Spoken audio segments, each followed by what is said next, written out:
नमस्कार, मैं हेमा गोस्वामी। अनादि टीवी देख रहे हैं आप और हमारे खास कार्यक्रम खास मुलाकात में आपका स्वागत है। राजधानी रायपुर के रामकृष्ण केयर हॉस्पिटल के डायरेक्टर और प्रसिद्ध robotic and gastro surgeon doctor Sandeep Dave हमारे साथ मौजूद है। हम उनसे बातचीत करेंगे और जानने की कोशिश करेंगे उनके अनुभव के बारे में। सर, पहले तो आपका खास मुलाकात कार्यक्रम में स्वागत है। मैं आपके 36 सालों से आप अपनी सेवाएं दे रहे हैं। अपने अनुभव साझा कीजिए, अनुभव के बारे में आपके जानना चाहूंगा। 36 सालों में रायपुर का जो हेल्थ सेक्टर है वो काफ़ी ग्रो कर गया है और बहुत सारे अस्पताल आज की तारीख में खुल चुके हैं जहाँ हर अस्पताल एक उन्नत टेक्नोलॉजी, नई टेक्नोलॉजी भी ला रहे हैं और कोशिश कर रहे हैं कि हर अस्पताल अपने मरीजों के अनुरूप, उनकी अपेक्षाओं के अनुरूप कार्य कर सकें। इस कार्य में लगे हुए। सर, ये रोबोटिक सर्जरी जो है वो किस परिस्थिति में काम आती है? ये क्या है रोबोटिक सर्जरी? अब तक की कितनी रोबोटिक सर्जरी की जा चुकी है आपके द्वारा? देखिए, 3 प्रकार से पेट के ऑपरेशंस किए जा सकते हैं। या तो एक ओपन सर्जरी के द्वारा, दूसरा लैप्रोस्कोपिक सर्जरी के द्वारा और तीसरा रोबोट के सहायता से आप कम चीरा फाड़ी काट पीट करके 3 या 4 छेद करके ऑपरेशन कर सकते हैं।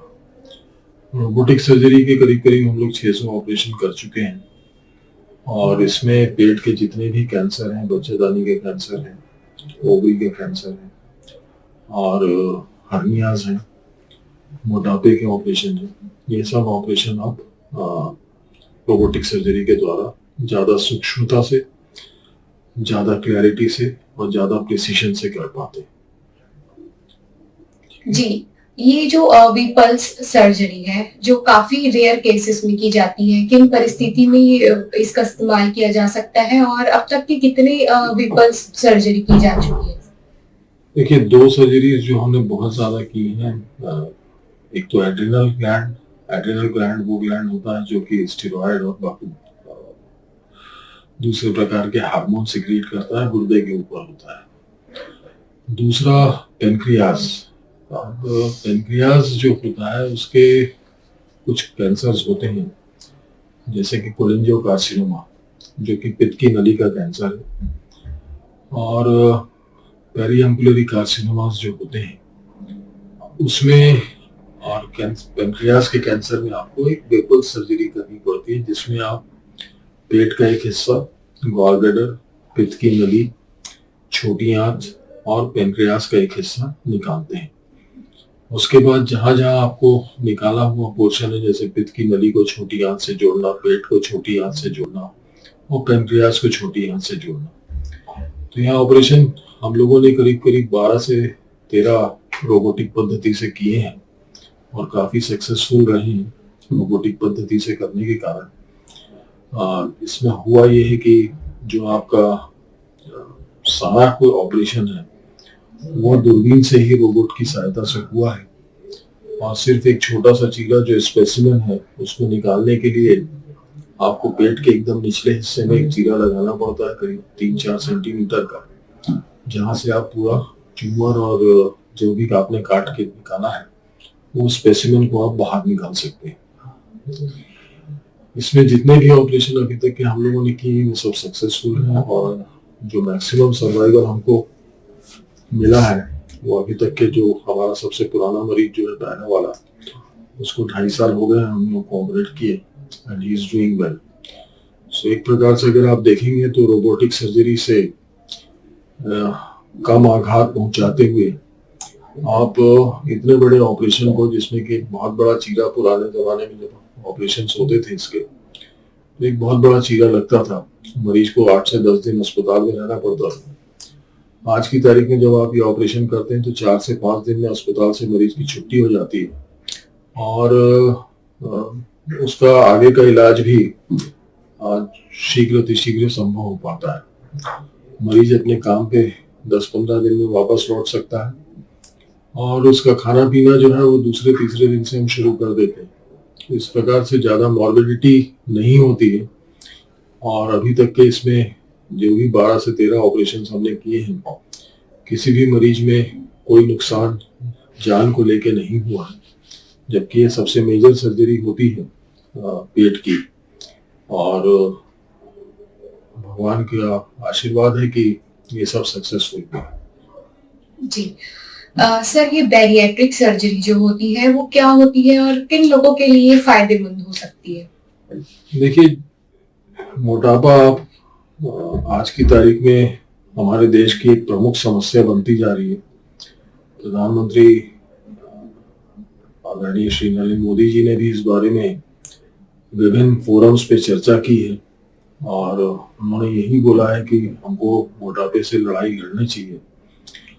और ये लड़ाई में जिनका वजन 100 किलो से ज्यादा है, जो हर प्रकार का इलाज करवा चुके हैं और उनका वजन कम नहीं हो रहा है, चाहे डाइट हो चाहे दवाइयां हो, तो उन केसेस में आपको मोटापे के लिए ऑपरेशंस करने पड़ते हैं, जिसमें आप पेट को छोटा कर सकते हैं, आप अपचन क्रिएट कर सकते हैं, इंडाइजेशन, जिससे कि जो कुछ भी आप खा रहे हैं वो प्रॉपर पूरा पचे ना, और इससे वजन काफी कम हो जाता है। 3 से 4 महीने में मरीज 30 से 40 किलो वजन अपना कम कर पाता है। और बाकी बीमारियां जैसे शुगर, डायबिटीज का मरीज अगर है तो उसकी इंसुलिन पे अगर है तो वो इंसुलिन भी बंद हो जाती है। कई सारे मरीजों में 100 में से 90 मरीजों में 95 मरीजों में उसकी इंसुलिन और शुगर की दवाइयां कम हो जाती हैं।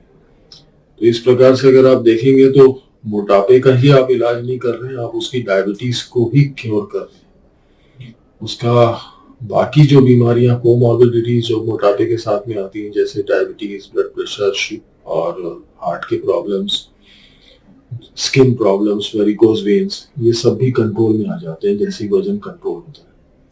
तो एक तीर से आप कई निशाने लगा रहे हैं। जी सर, मेरा आपसे एक आखिरी सवाल है। बढ़ती नई जनरेशन में, नई पीढ़ी के दौर में लगातार जंक फूड, फास्ट फूड का चलन तेजी से बढ़ता जा रहा है, जिससे पेट से संबंधित बीमारियों के मरीज भी बढ़ते जा रहे हैं, लीवर से संबंधित। ऐसे लोगों को आप क्या सलाह देना चाहेंगे, क्योंकि आजकल जंक फूड के बिना रहना काफी मुश्किल है नई युवाओं में, नई पीढ़ी के दौर में, क्या कहना चाहेंगे? देखिए, नई पीढ़ी, और इसीलिए अगर हम देखेंगे तो चाइल्डहुड ओबेसिटी या मोटापा भी बहुत तेजी से बढ़ रहा है। और उसका कारण, सबसे बड़ा कारण यही है कि आप जंक फूड पे बहुत ज्यादा निर्भर हो गए, एक्सरसाइज उतनी ही कम हो गई। ऐसा नहीं कि पूरी यंगर जनरेशन जो है वो इसी के पीछे, जंक फूड के पीछे लगी। बहुत सारे लोग ऐसे भी हैं आज की तारीख में जो कि एक्सरसाइज कॉन्शियस हो गए, डाइट कॉन्शियस हो गए, मस्कुलर बॉडी बनाने में लगे हुए, बट वो भी कहीं ना कहीं बाजार में उपलब्ध प्रोटीन पाउडर ले रहे हैं या इस प्रकार के पाउडर ले रहे हैं जो मसल मास बढ़ाए, उसका भी कहीं ना कहीं नुकसान होता है। तो जंक फूड और ओवर एक्सरसाइज दोनों ही चीजें नुकसानदायक हो सकती हैं, या ज्यादा प्रोटीन पाउडर लेना भी नुकसानदायक हो सकता है। तो इसलिए जरूरी है कि एक बैलेंस डाइट ली जाए आप, और उसके लिए सबसे अच्छा तरीका यह है कि आप कितनी कैलोरी दिन में खर्चा कर रहे हैं उतना ही आप खाना अगर खाते हैं तो ज्यादा बेहतर है। उतनी ही कैलोरी का खाना अगर आप खाते हैं, या 300-400 कैलोरी थोड़ा सा ज्यादा ले सकते हैं, बट कैलोरी इनपुट और कैलोरी आउटपुट आपका अगर बराबर है तो आप वेट गेन नहीं करेंगे। और मेरा ये मानना है कि आपको कैलोरी के साथ साथ उचित मात्रा में कार्बोहाइड्रेट, फैट और प्रोटीन का मिश्रण भी लेना जरूरी है। ना कोई चीज एक्सेस में, ना कोई चीज कम, जिससे कि आपका शरीर जो है वो तंदुरुस्त रहे और बीमारियों से दूर रहे। साथ ही साथ रोज रूटीन कम से कम 40 मिनट से 1 घंटे का एक वर्कआउट करना आज की तारीख में बहुत जरूरी हो गया। खास करके कोविड फेज के बाद जो हम देख रहे हैं कि हार्ट अटैक की बीमारियां बहुत ज्यादा बढ़ गई हैं, और उसका सबसे बड़ा, और यंगर जनरेशन में भी हार्ट अटैक्स बहुत कॉमन हो रहे हैं। सो एक रूटीन हेल्थ चेकअप, पहले हम बोलते थे 40 साल के बाद में करवाना चाहिए, पर मेरी सोच ये कहती है कि अगर आप 25 साल के हैं तो एक रूटीन हेल्थ चेकअप साल में एक बार जरूर करवाना चाहिए। और normal balance diet with exercise आज की तारीख में बहुत जरूरी है। जी, बहुत बहुत धन्यवाद आपका। तो आप देख सकते हैं ये थे हमारे साथ में डॉक्टर संदीप दवे जी, जिन्होंने अपनी महत्वपूर्ण जानकारियां हमारे साथ साझा की। तो अब फिर से मिलते हैं एक खास मुलाकात कार्यक्रम में किसी खास शख्सियत के साथ। तब तक के लिए बने रहिए अनादि टीवी के साथ। धन्यवाद।